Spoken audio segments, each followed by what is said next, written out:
আসসালামু আলাইকুম। এটিএন বাংলা গ্রামগঞ্জের খবরে সবাইকে স্বাগত জানাচ্ছি আমি শান্তা ইসলাম। শুরুতেই বিআরবি কেবলস সংবাদ শিরোনাম।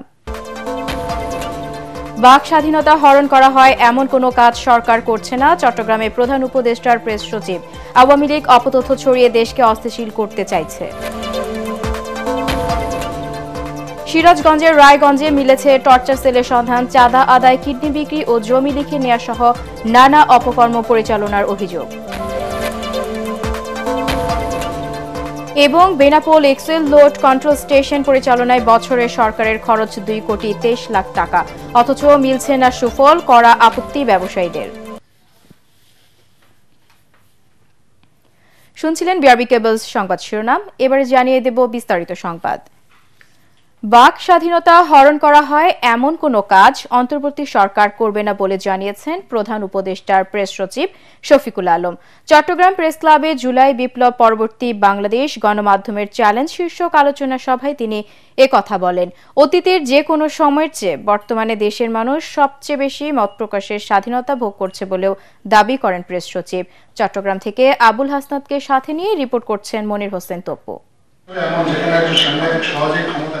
চট্টগ্রাম প্রেস ক্লাব ও চট্টগ্রাম মেট্রোপলিটন সাংবাদিক ইউনিয়ন আয়োজিত অনুষ্ঠানে প্রধান উপদেষ্টার প্রেস সচিব জানান, গণমাধ্যমের স্বাধীনতায় অন্তর্বর্তী সরকার কখনোই হস্তক্ষেপ করেনি, করবেও না। বাংলাদেশের সত্যিকার অর্থে আমি বলবো যে যারা জার্নালিজম করছেন এর চেয়ে বেটার টাইম আসেনি।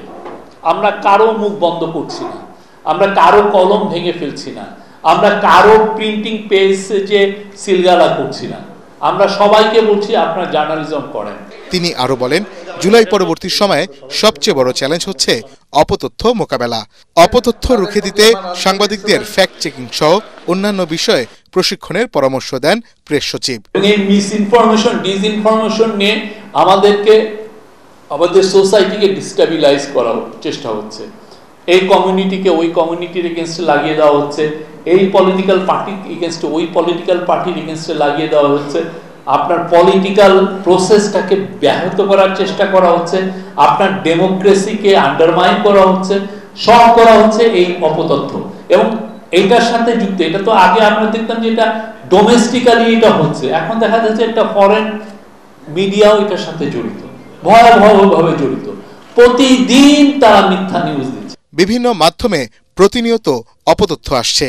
এসবের মাধ্যমে সমাজকে অস্থিতিশীল করে তোলার অপচেষ্টা চলছে বলেও জানান শফিকুল আলম। মনির হোসেন তপু, এটিএন বাংলা।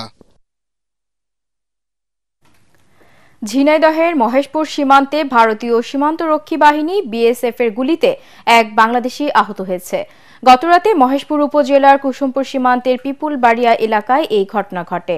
স্বজনদের দাবি, ওই গ্রামের যুবক রিয়াজ রাতে সীমান্তের খালের ধারের মাঠে বৃষ্টির পানি নিষ্কাশনের জন্য যায়। সে সময় বিএসএফ তাকে লক্ষ্য করে গুলি ছোড়ে, এতে গুলিবিদ্ধ হয় রিয়াদ। সেখান থেকে তাকে উদ্ধার করে প্রথমে চুয়াডাঙ্গার জীবননগর ও পরে যশোর জেনারেল হাসপাতালে ভর্তি করা হয়। পরে অবস্থা গুরুতর হলে তাকে ঢাকায় পাঠান চিকিৎসক।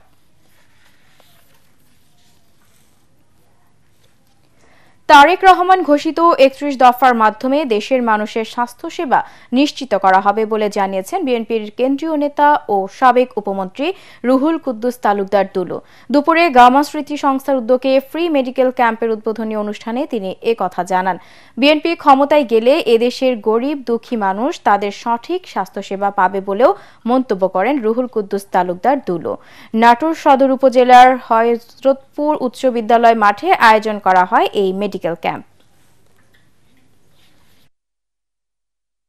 বিএনপি ক্ষমতায় গেলে বাংলাদেশের এই যারা গরিব দুঃখী মানুষ, যারা অসহায়, যাদের চিকিৎসার অভাব মৃত্যুবরণ করে, তারেক রহমান সাহেব বিএনপি ক্ষমতায় গেলে, তারেক রহমান প্রধানমন্ত্রী হলে এই দেশের গরিব মানুষের চিকিৎসা সেবার ব্যবস্থা আমরা করবো ইনশাআল্লাহ।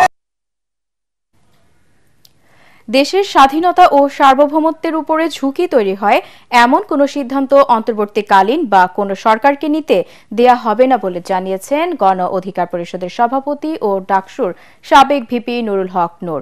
গতকাল সন্ধ্যায় সাভারের আশুলিয়ার জিরাবো উচ্চ বিদ্যালয় মাঠে বাংলাদেশ শ্রমিক অধিকার পরিষদের উদ্যোগে শ্রমিক সমাবেশে তিনি কথা জানান।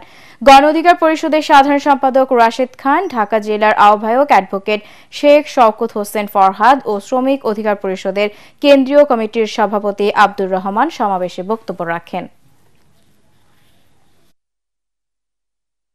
বাংলাদেশের কক্সবাজারের ভূমি ব্যবহার করে মিয়ানমারের রাখাইন রাজ্যে ওই তথাকথিত সহায়তা পৌঁছানোর নামে যে মানবিক করিডোরের আলোচনা চলছে, সরকারকে বলবো ওইখানে ফুল স্টপ মারেন, আর এক পাও আগাবেন না। আপনাদের প্রতি আমাদের সমর্থন আছে, ভালোবাসা আছে, তার মানে এইটা নয় আপনারা যা ইচ্ছা তাই করবেন, আমরা মেনে নেব। সিরাজগঞ্জের রায়গঞ্জে একটি টর্চার সেলের সন্ধান মিলেছে। এই টর্চার সেলে সাধারণ মানুষকে বন্দী করে চাঁদা আদায়, কিডনি বিক্রি ও জমি লিখে নেওয়া সহ নানা অপকর্ম পরিচালনা করা হতো বলে অভিযোগ উঠেছে। সকালে উপজেলার চান্দাইকোনা ইউনিয়নের সোনারাম পূর্বপাড়া গ্রামে এর সন্ধান পাওয়া যায়। এর আগে গতরাতে দীর্ঘ 6 মাস বন্দী থাকা একই ইউনিয়নের পূর্ব পাইকড়া গ্রামের রুস্তম আলীর ছেলে আব্দুল জুব্বার ও লক্ষ্মী বিষ্ণু প্রসাদ গ্রামের মনসুর আলীর স্ত্রী শিল্পী খাতুন সেখান থেকে কৌশলে মুক্ত হন। তারা টানা 4-5 দিন ধারালো কাঁচি দিয়ে মেঝে খুঁড়ে সুড়ঙ্গ তৈরি করে সেখান থেকে বের হন। পুলিশ ও স্থানীয়রা জানায়, নিখোঁজ শিল্পী খাতুন ও আব্দুল জব্বারকে চান্দাইকোনা ইউনিয়নের সোনারাম পূর্বপাড়া গ্রামের জহুরুল ইসলামের ছেলে সুমনের বাড়ির টর্চার সেলে আটক রেখেছিল একটি সংবদ্ধ চক্র। এই ঘটনায় নাজমুল ইসলাম আরাফাত নামে একজনকে আটক করেছে আইনশৃঙ্খলা বাহিনী। যশোর বেনাপোল মহাসড়ক সুরক্ষায় অতিরিক্ত পণ্য পরিবহন বন্ধে Benapole axle load control station পরিচালনায় বছরে সরকারের খরচ 2,23 লাখ টাকা। তবে সড়কে পণ্য পরিবহনকারী বাণিজ্যিক সংগঠনগুলোর সহযোগিতা না পাওয়ায় এর সুফল মিলছে না বলে জানিয়েছেন স্কেল পরিচালনায় নিযুক্ত ঠিকাদারি প্রতিষ্ঠান ইউডিসি কনস্ট্রাকশন। বেনাপোল প্রতিনিধি আহমদ আলী শাহিনের রিপোর্ট, জানাচ্ছেন জাহিদুল আলম।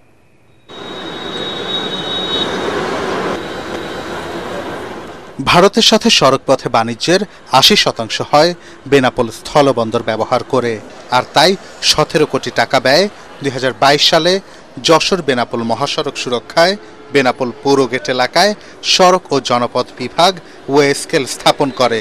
তবে অতিরিক্ত পণ্য পরিবহনে জরিমানার বিধান থাকলেও তা আদায় করতে পারছে না কর্তৃপক্ষ।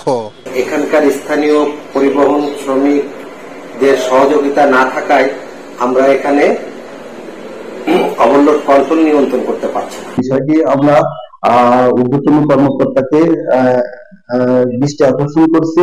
পরিবহন ব্যবসায়ীরা বলছেন, নোয়াপাড়া ও ভোমরা বন্দর সড়ক বাদ রেখে কেবল বেনাপোলে স্কেল চালুর কারণে এই রুটে ব্যবসা কমার শঙ্কা রয়েছে। ভোমরা ও নোয়াপাড়া বন্দরে কোনো স্কেল নাই। এখন বেনাপোল বন্দরে যদি স্কেল সিস্টেম চালু হয়ে যায় তাহলে আমদানিকারকরা ইচ্ছা অনিচ্ছায় বেনাপোল বন্দর থেকে মুখ ফিরিয়ে অন্য বন্দরে চলে যাবে। আমরা চাই 4টে জায়গায় স্কেল হওয়ার পর একসাথে চালু হোক, কারণ এক জায়গায় স্কেল চালু হলে এই পোর্টের অবস্থা খারাপ হবে। ভারত থেকে প্রতি বছর প্রায় 25 লাখ মেট্রিক টন বিভিন্ন ধরনের পণ্য আমদানি হয়ে থাকে। তবে ব্যবসায়ী ও পরিবহন সংশ্লিষ্টরা সড়ক আইন না মানায় অল্প দিনেই এমন গুরুত্বপূর্ণ মহাসড়ক ব্যবহারের অনুপযোগী হয়ে পড়ছে। এতে সড়ক ব্যয় যেমন বাড়ছে তেমনি বাড়ছে দুর্ঘটনা। Bureau report, ATN Bangla. পরবর্তী সংবাদ দেখার আমন্ত্রণ জানিয়ে এখনকার মতো শেষ করছি। এটিএন বাংলার সংবাদ ইউটিউবে দেখতে ব্রাউজ করুন youtube/ATN Bangla News। ধন্যবাদ।